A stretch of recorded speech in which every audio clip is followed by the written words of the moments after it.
Imagine stepping onto a beach in Maryland 22,000 years ago. The world is a vastly different place. Towering glaciers cover much of North America, and mammoths roam the land. This is the picture that Darrin Lowery, an amateur archaeologist, paints based on his recent discovery of what he believes are ancient tools on Parsons Island in Maryland. Let's find out what Darrin has found right here today on Documentify TV. For decades, the prevailing theory placed the arrival of the first humans in North America around 13,000 years ago. This timeline hinges on the belief that these early Americans crossed the Bering Land Bridge, a now submerged landmass that connected Siberia to Alaska. However, this path would have been blocked by immense glaciers during the period. Lowery's tools suggest human presence. Lowery, an avid collector since childhood, has amassed nearly 300 artifacts from Parsons Island. These include chipped stone flakes, hammering stones, and knives. Notably, some of these tools were found embedded in the earth, a crucial detail for accurate dating. Most dating methods rely on organic materials like bone or charcoal found alongside artifacts.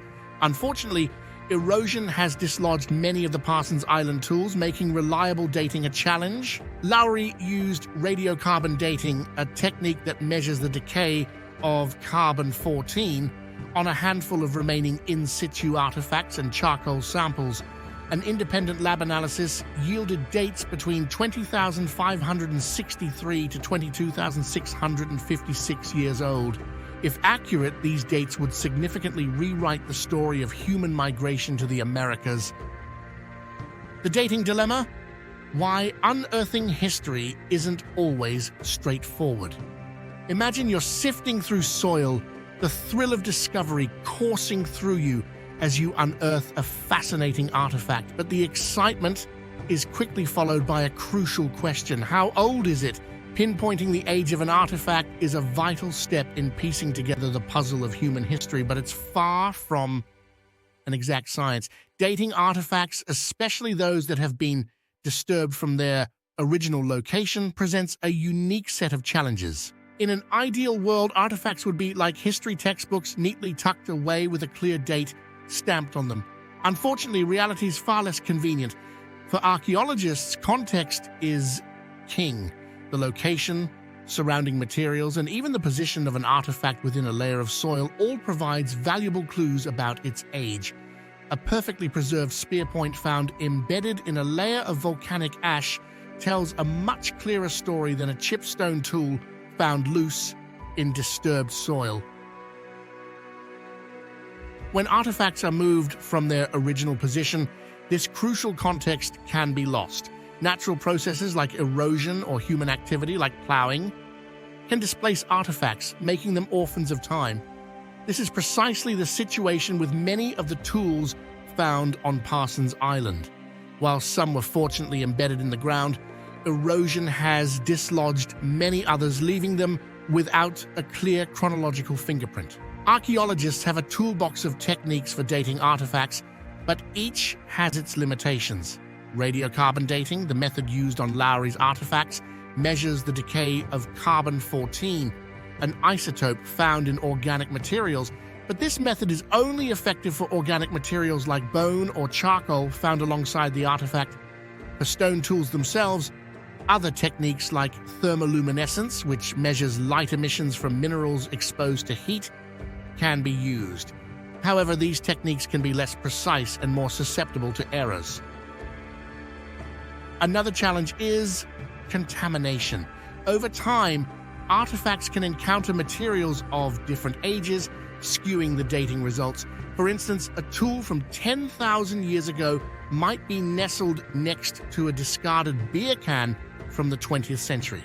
This contamination can throw off radiocarbon dating results, making it difficult to pinpoint the true age of the artifact.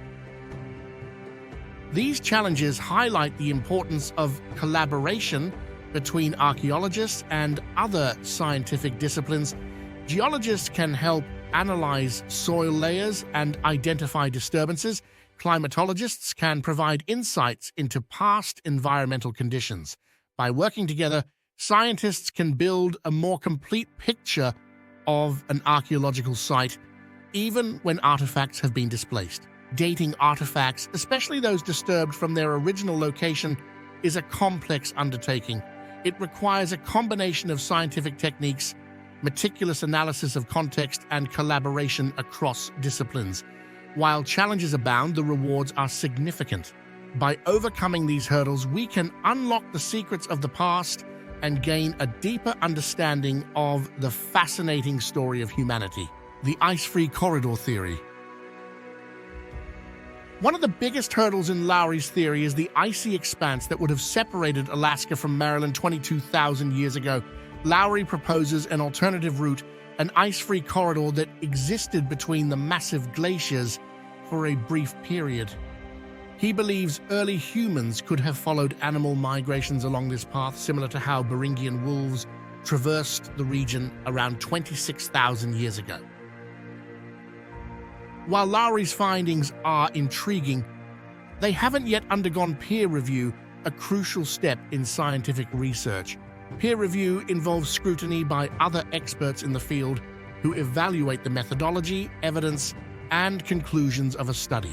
This process helps ensure the validity and reliability of research before it's widely accepted. Many archaeologists remain skeptical until Lowery's work is published in a peer-reviewed journal. Some experts, like Dr. Todd Brage, Executive Director of the University of Oregon Museum of Natural and Cultural History, acknowledge the importance of considering new ideas but emphasize the need for strong scientific evidence. Alternative theories, Monteverdi, and a coastal route. The debate surrounding Lowery's discovery echoes past challenges to the 13,000-year timeline. The discovery of the Monteverdi site in Chile, dating back 14,500 years, forced archaeologists to reconsider existing migration routes. This site suggests humans might have reached South America much earlier than previously thought, prompting theories about a coastal migration route along the Pacific.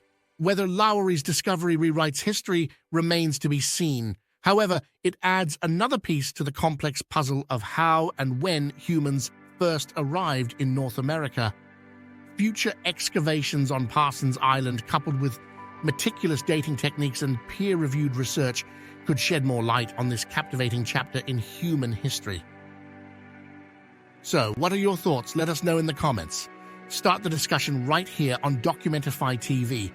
Until then, see you in the next video, folks.